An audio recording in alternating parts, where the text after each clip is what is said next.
The Helix bore is a great toolpath to quickly rough larger diameter holes that will be finished bored with an offset boring head, or to rough and finish large clearance holes. The next hole in my turkey cull is deeper than the first one, so I'll use the Helix bore toolpath. This toolpath will have the tool helix to the depth of cut, then arc back to the center, wrap it up, move over to the next diameter, helix again to the bottom, and repeat this pattern until the final diameter is reached, at which point it will complete a full arc to clean up the pocket.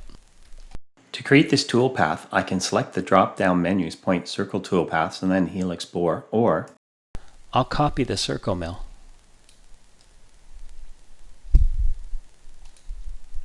Then select the geometry for this copied operation. Switch to the Selection tab, right-click and clear my selections. I'll select this arc and accept this new selection.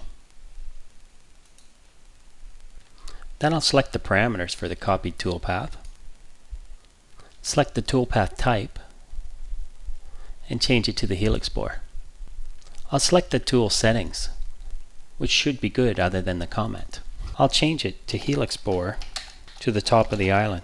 I'll select the cut parameters and remove the stock to leave on walls and floors, because I'm only making a few of these and the same tool can complete all of the roughing and finishing passes.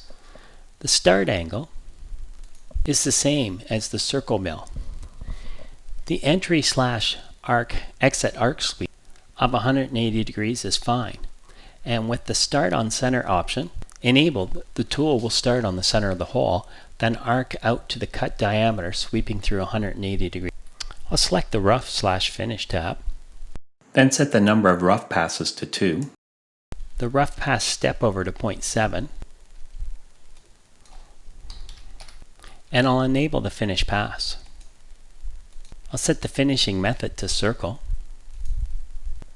I'll set the finish step over to 0.05, and I'll leave the remaining values at their defaults. I'll select the linking parameters next, then the depth button, and I'll select the top of this pocket as the depth and right-click to accept this.